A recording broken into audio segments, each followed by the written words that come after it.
আসসালামু আলাইকুম এভরিওয়ান, সবাইকে গুড মর্নিং। আজকে আমি আপনাদেরকে করলা গাছের জন্য একটি সুপার মিক্স খাবার বানানো দেখাবো। দেখুন মাশাআল্লাহ আমাদের করলা গাছে কিন্তু ফল ফুল আসা শুরু করেছে। মাশাআল্লাহ করলাগুলা কিন্তু বড় হচ্ছে। আপনাদেরকে দেখিয়ে দিচ্ছি।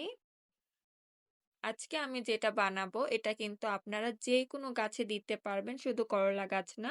যেকোনো ফল ও সবজি গাছে যখন ফল ফুল আসতে শুরু করবে তখন আপনারা কিন্তু এই মিক্স খাবারটা দিতে পারেন। এই মিক্স খাবারটা শুধু মিক্স খাবারই না, এটাকে আমি বলবো সুপার মিক্স খাবার। গাছে ফুল ফল আসা শুরু করলে যে কোনো সময় থেকে কিন্তু ৫ গুণ বেশি খাবারের প্রয়োজন হয়। আমাদের করলা ও উস্তে গাছে ফল ও ফল ধরতে শুরু করেছে, তাই আমরা এই মিক্স খাবারটা বানিয়ে গাছে দিয়ে দিব। ভিডিওটি না টেনে সম্পূর্ণ দেখার অনুরোধ রইল। তাহলে চলুন দেখে আসি খাবারটি আমরা কিভাবে বানাই। এখানে আমরা খাবারটি বানানোর জন্য সকল ধরনের সরঞ্জাম নিয়ে নিয়েছি।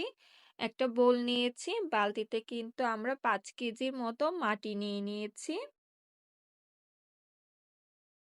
তারপর আমরা এখানে নিয়েছি ভার্মি কম্পোস্ট, অল্প কিছু ভার্মি কম্পোস্ট নিয়েছি, এটাই ছিল আমাদের কাছে। আপনাদের আরেকটু বেশি থাকলে আরেকটু বেশি ইউজ করতে পারবেন।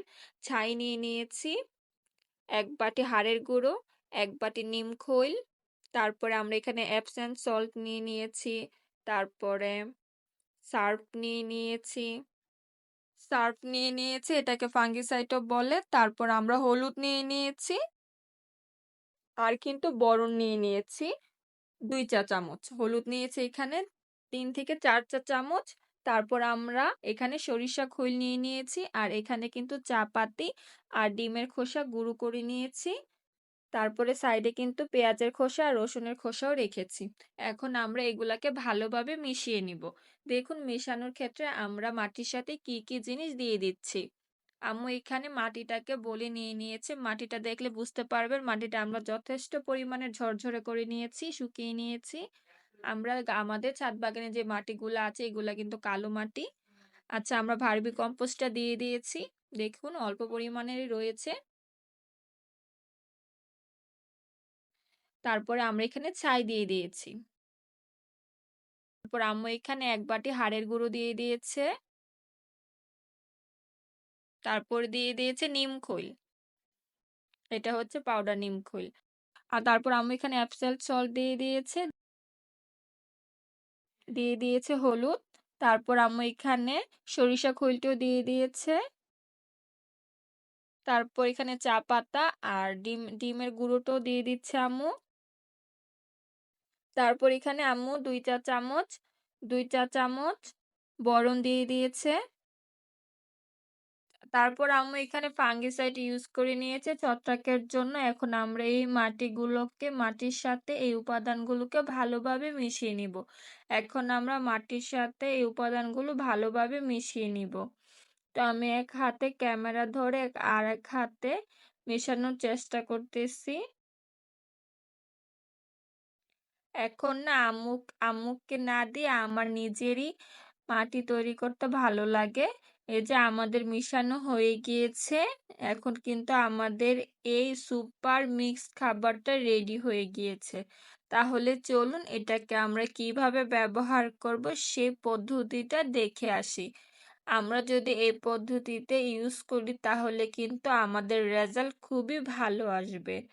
আপনারা যে গাছে ইউজ করবেন, আমরা করলা গাছের জন্য খাবারটা বানিয়েছি, তাই কিন্তু করলা গাছের মাটিটাকে একটু আঁচড়ে দিব। আপনারা যে গাছে ইউজ করবেন ওই গাছের মাটিটাকে আঁচড়ে দিবেন, এতে কিন্তু ভালো রেজাল্ট পাবেন। আমাদের করলা গাছের নিচে কিন্তু গোবর মাটি দেওয়া ছিল, এর জন্য মাটিগুলা এরকম দেখাচ্ছে। তো আমরা এখানে যতটুকু পারি আমরা আঁচড়ে নিয়েছি।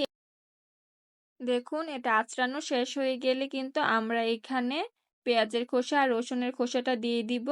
পেঁয়াজের খোসাটার তুলনায় কিন্তু রসুনের খোসাটা খুব অল্প পরিমাণে নিয়েছি, যদিও এখানে ভালোভাবে বোঝা যাচ্ছে না, এখানে কিন্তু রসুনের খোসাও রয়েছে। তো আমরা গাছটার চারপাশে কিন্তু রসুনের খোসাটা আর পেঁয়াজের খোসাটা ছড়িয়ে দিব। তারপর আমাদের বানিয়ে রাখা সুপার মিক্স খাবারটা পেঁয়াজের খোসাগুলোর উপরে দিয়ে খোসাগুলোকে একদম ঢেকে দিব। এই যে আম্মু দিয়ে দিচ্ছে, একদম ঢেকে দিব আমরা। তারপর আমরা সর্বশেষে কিন্তু যাওয়ার সময় এখানে পানি ইউজ করেছি। আপনারাও কিন্তু আপনাদের প্রয়োজন মতো আপনাদের গাছে এইভাবে দিতে পারেন। এতে কিন্তু আপনাদের ফুল ফল ঝরে যাবে না এবং গাছে যথেষ্ট পরিমাণে পুষ্টি পেয়ে গাছে ফুল ফল এবং গাছ দুটোই কিন্তু বৃদ্ধি পাবে। তো আজকে এই পর্যন্তই। আমার ভিডিওটি ভালো লাগলে অবশ্যই কিন্তু সাবস্ক্রাইব করে যাবেন। আল্লাহ হাফেজ।